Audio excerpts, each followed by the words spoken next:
Hakuna kama wewe Baba wa mbinguni, hakuna kama wewe. Twakuinua Bwana Yesu, hakuna kama wewe Baba wa mbinguni, hakuna kama wewe. Damu yako yatutosha, hakuna kama wewe Baba wa mbinguni, hakuna kama wewe. Ni wewe Bwana, ni wewe, ni wewe Bwana, ni wewe, ni wewe Bwana, ni wewe, ni wewe Bwana, ni wewe, ni wewe Bwana, ni wewe.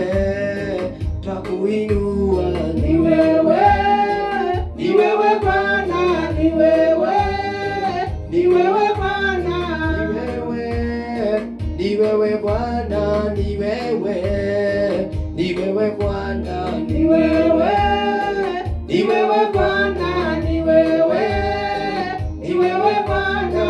Nikumbuke we Bwana, nikumbuke we Bwana, nikumbuke we Bwana, nikumbuke Bwana, naomba nikumbuke we Bwana, nikumbuke we Bwana, nikumbuke we Bwana, nikumbuke Bwana, naomba nikumbuke boma yangu, nikumbuke maisha yangu, nikumbuke we Bwana, nikumbuke Bwana, naomba nikumbuke we Bwana, nikumbuke we Bwana, nikumbuke we Bwana, nikumbuke Bwana, naomba. Baba ni asante kwa sababu utatukumbuka. Baba ni asante kwa wema wako na fadhili zako. Asante kwa upendo wako mwingi ambao una kikomo. Asante kwa sababu utatukumbuka maisha yetu. Asante kwa sababu utakumbuka ndoa zetu. Asante kwa sababu utakumbuka taifa letu la Kenya. Asante kwa sababu utatembea katika boma zetu, katika watoto wetu, katika mashule utatembea, katika jamii utatembea, katika sister and brothers utatembea, taifa letu la Kenya pembe zote za nchi nne utatembea kwa utukufu wako. Tukumbuke wewe Yesu, tukumbuke, tunakuomba. Turehemu Bwana, turehemu, tunakuomba na tunakusii. Roho wa Mungu uliye juu mbinguni, ukatuongoza, ukatusaidia. Bila wewe hatuwezi. Tunahitaji msaada wako, tunahitaji neema yako, tunahitaji ukuu wako, tunahitaji mamlaka yako. Yesu, ukatukumbuka. Damu ya Kristo Yesu iliyomwagika msalabani iko na uwezo wa kutukomboa, iko na uwezo wa kukomboa kisasi, iko na uwezo wa kutusaidia. Tunapoendelea ibada, wanayetutazama, wanayetusikiza, wote ukawakumbuka na neema yako ikawa juu yao. Kwa jina kuu ya Yesu tunaomba na kuamini. Amen. Amina. Bwana Yesu apewe sifa. Amen. Bwana Yesu asifiwe. Amen. Bwana inuliwe. Amen. Naomba niwashike ugeni nyinyi mliomo ndani ya kanisa na wale ambapo wanayepita barabara. Niwaambie nyinyi wote mliomo ndani ya kanisa hili na nyinyi wote mnayetutazama na wale wanayepita barabara, Yesu anawapenda. Na Yesu ako na mpango mzuri juu ya maisha yako na juu ya maisha ya jamii yako. Naomba tuseme sana neno la Bwana, na naamini kwamba itakuwa ya baraka, itakuwa ya amani, itakuwa ya furaha na itakuwa ya upendo. Kitabu ambacho cha Psalms 102 verse number 12. Psalms 102 verse number 12. Naamini ya kwamba itakuwa ya baraka. Naomba nisomewe kwa hamu, kwa hamu. Asante. Zaburi 102 mstari wa 12 nasema hivi: Bali wewe Bwana utaketi ukimiliki milele. Bwana utaketi ukimiliki milele. Na jina lako litakumbukwa na vizazi vyote. Litakumbukwa na vizazi vyote. Nataka niongelee kuhusu kitu kinaitwa kutawaliwa na Bwana katika maisha ya mwanadamu. Mtumishi wa Mungu ambao ni Daudi alikuwa anaongelea kuhusu jina la Mungu vile ambao liko support kukumbukwa kisasi baada ya kisasi, ama generation baada ya generation, ama generation hii na generation hiyo ingine na generation yote permanent.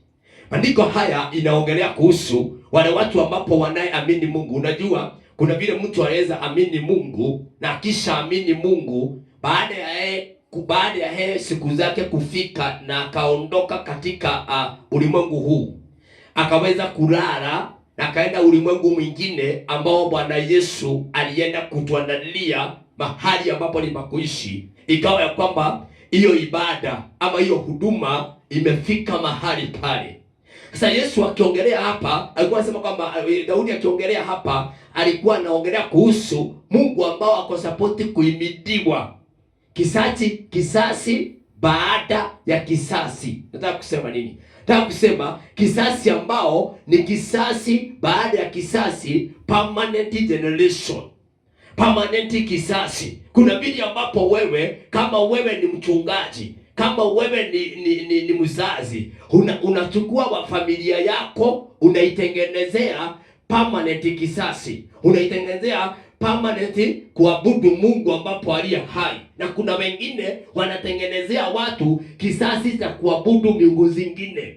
Sasa Yesu akisema hivyo, alikuwa anataka watu waogope kuabudu miungu za kigeni, waogope kuabudu madhabahu zingine, ili sasa huyu Mungu aimidiwe ama ainuliwe kisasi baada ya kisasi, generation to generation. Kisasi changu kikainua Bwana, watoto wangu, watoto wa watoto wakatukuza huyu Mungu, watoto wa watoto wakaimidi huyu Mungu na wakaishi kwake na wakamwabudu yeye na wakampa utukufu yeye. Ndio maana Daudi akasema aimidiwe Mungu juu mbinguni kisasi baada ya kisasi. Yaani yeye aimidiwe leo na sisi, na aimidiwe na watoto wanayetuita baba, na aimidiwe na watoto watakayetuita babu, na watoto watakayetuita baba mara nyingine, na watoto wote wao wanaabudu Mungu ambao ni Mungu wa kweli. Unajua majina hizi ambao inaitanwa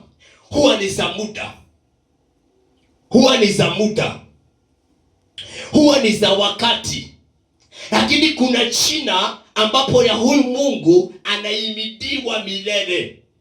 Yake si ya muda, yake si ya miaka, yake si ya miezi, yake si ya wiki, yake si ya masaa, yake ni ya kuimidiwa kisasi baada ya kisasi. Kusema yake ya kuimidiwa permanent. Bwana Yesu apewe sifa. Bwana Yesu apewe sifa. Bwana Yesu apewe sifa. Unajua wakati tunapotangaza hii neno la Mungu, huwa unasikia nguvu za Mungu zikikwambia kwamba huyu ni Mungu ambao yeye ajui kuwezwa, ambao yeye akisema inuliwe kisasi baada ya kisasi, atakuwa anarukiza kisasi hii shida baada ya shida, atakuwa anawasaidia shida baada ya shida. Sijui kana kwamba familia yako umeiweka kwamba iabudu Mungu milele na milele, milele na milele, ama umeiweka imuabudu kwa muda. Ni vizuri ujiulize, mimi kwa sababu mimi ni mzazi, nimepanda uzao wangu wapi? Nimepanda uzao wangu wapi? Kuna mtu amepanda uzao wake kwa kamote. Kuna mtu amepanda uzao wake kwa miti. Kuna mtu amepanda uzao wake mahali ambapo anajua hapa amewapanda si safe. Jukumu lako wewe mzazi, hapa sana naongelea wazazi. Kama wewe ni mzazi, jua ya kwamba uko support kupanda kisasi chako katika msingi wa Mungu. Hapo mtakai kusikia tukiongea katika msingi wa Mungu, katika msingi wa Mungu wa kweli, katika msingi wa Mungu ambao aliumba mbingu na nchi. Ukapanda kisasi chako mahali pale, ukafusa watoto kwenda kanisani, ukafusa watoto kwenda kanisani, inapokuwa asubuhi, watoto wanaelewa ya kwamba leo ni Sunday, huwa unasikia kwamba wanataka kwenda kanisani kumwabudu Mungu, kutafuta uso wa Bwana, kutafuta uso wa Bwana, kutafuta uso wa Bwana. Unafunza watoto wako kuombea chakula. Si mtoto ukula chakula kama hajaombea, unaanza kuwaweka katika msingi wa Kristo Yesu. Hii unaabudi, hii unaanza kuabudu na kupanda msingi wa Mungu aliye hai, permanent generation.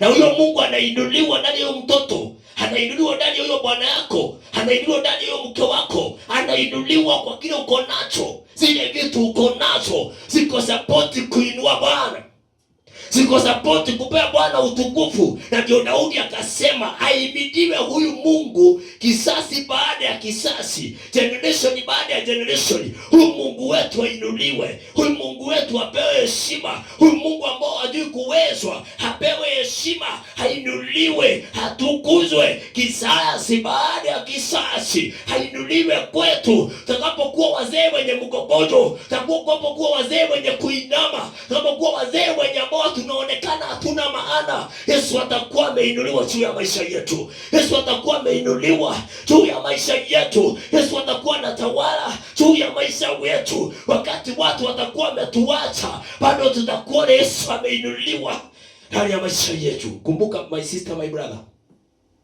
huyu Yesu ambao tunasema ainuliwe milele juu ya maisha yetu na aimidiwe milele juu ya maisha yetu, ni Yesu yule ambapo hawezi akakuacha. Yesu yule ambapo hawezi akakuacha wakati wa dhiki, wakati wa mateso, wakati wa kusumbuka, wakati bibi yako amechoka na wewe, wakati mke wako amekwambia hakutaki, wakati mume wako amekwambia hakutaki. Huyu Yesu ataimidiwa, huyu Yesu atakuwa pamoja na wewe. Wakati watu wamekuacha, utakuwa na sauti ya Bwana, utakuwa unataka Bwana aimidiwe ndani ya maisha yako. Huyu Bwana akimidiwa ndani ya maisha yako, ndiye anakuosha. Unakuwa kitu kiliokuwa kimeisha, unakuwa kitu ambao kimefuka tena. Wakati Yesu anaingia ndani ya maisha yako na anaibidiwa ndani ya maisha yako, licha ya maisha kuwa gumu, Bwana anaingia ndani yako, anaanza kutengeneza. Bwana akiingia ndani yako, watu wanaanza kuulizana, kwani huyu mtu alipita wapi? Kumbe Bwana alitawachia neema juu ya maisha yako. Naongea na mtu yule ambao amefika mwisho wa maisha, ambao nataka nikutangazie, wewe umefika mwisho wa maisha. Wewe uliye mgonjwa, kuna Bwana ambapo ni wakati mwingine, kuna Mungu ambao ni wakati mwingine, kuna Mungu ambao ataimidiwa ndani ya maisha yako. Na akishaimidiwa, maisha yako itabadilika. Akishaimidiwa, waliyekuwa hataki namba yako wataanza kuomba namba, wataanza kuomba namba. Unajua wakati umefika mwisho, watu watakaipaka namba yako ipige simu yao. Namba yako ikipiga simu yao, kati umefika mwisho, namba yao ikipiga simu yao, wanaona unakaa shida, unakaa kukopa, wataka kuwasumbua. Lakini wakati Bwana amekuja kuimidi maisha yako, wanaanza kuuliza namba yako, mpaka namba yako unapata wanaisefu kwa kichwa yao. Lakini wakati uko na shida, hautaona mtu anakalili namba yako kwa kichwa yake, utaona mtu ako namba yako kwa kichwa. Shida inatuma mpaka namba yako ya simu watu wakatae kuiweka kwa kichwa yao. Bwana akiingia ndani ya maisha yako, akuimidi, ainue familia yako, ainue kisasi chako, ainue bomo yako, watu wanaanza kukarimu namba yako kwa kichwa chao. Saa hii utapata mtu, unaona wakati uko na shida, simu yako inakaa na moto sana, itapiga pigwa. Kati Bwana atakuinua, simu unasema ni simu mbaya, inaisha moto haraka. Si simu inaisha moto haraka, ni vile uko na kitu ya kuchukuliwa. Wacha siku moja hiyo kitu ikose, utaona simu inamaliza wiki mzima, mpaka unasahau na simu iko kwa bag, sahau na simu iko kwa mfuko. Sio kwa ni simu ilipoa, sababu hakuna mwenye anapiga. Anakuja mwenye anapiga, unaiangalia, unaona ni kama watu wote walikusahau, lakini kuna Mungu, kuna Mungu papo akiimidiwa ndani ya maisha yako, hawezi akakusahau. Wakristo, my sister, my brother, wewe unayenisikiza, tumtegemee huyu Bwana ambapo yeye akuji kwetu kwa sababu ya wakati, alitupenda kabla tumpende, akajitoa kwa ajili yetu, na alijitoa kwa ajili yetu, kwa ajili ya makosa yetu, kwa ajili ya dhambi zetu, akajitoa. Tumuishi kwa huyu Mungu, tuishi kwa huyu Mungu, ainuliwe kwetu, na ainuliwe kwa watoto wetu, na ainuliwe kwa watoto wa watoto, na ainuliwe kisasi chetu, permanent kisasi. Sisi tunasema kama mtu anaitwa Danieli. Danieli alisema hatutaabudu miungu zingine kama Bwana aishivyo, nasi hatutaabudu miungu mingine, tutaabudu Mungu yetu ambapo ako hai. Kisasi baada ya kisasi tutaimidi huyo Bwana milele na milele. Bwana Yesu apewe sifa. Bwana Yesu apewe sifa.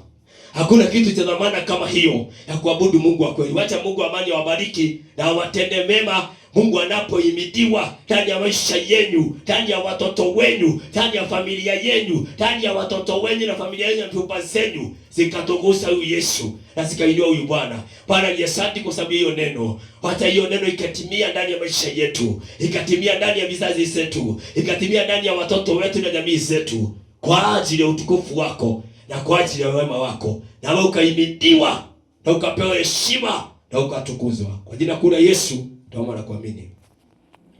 Ni wewe Bwana, ni wewe Bwana, ni wewe Bwana, ni wewe Bwana,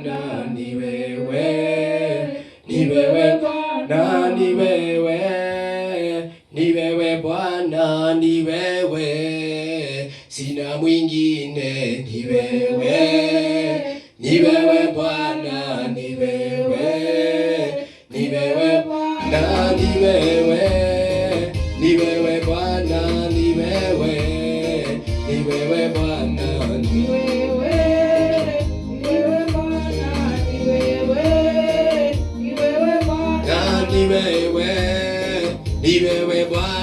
ni wewe Bwana, ni wewe Bwana, ni wewe Bwana, ni wewe Bwana, ni wewe Bwana, ni wewe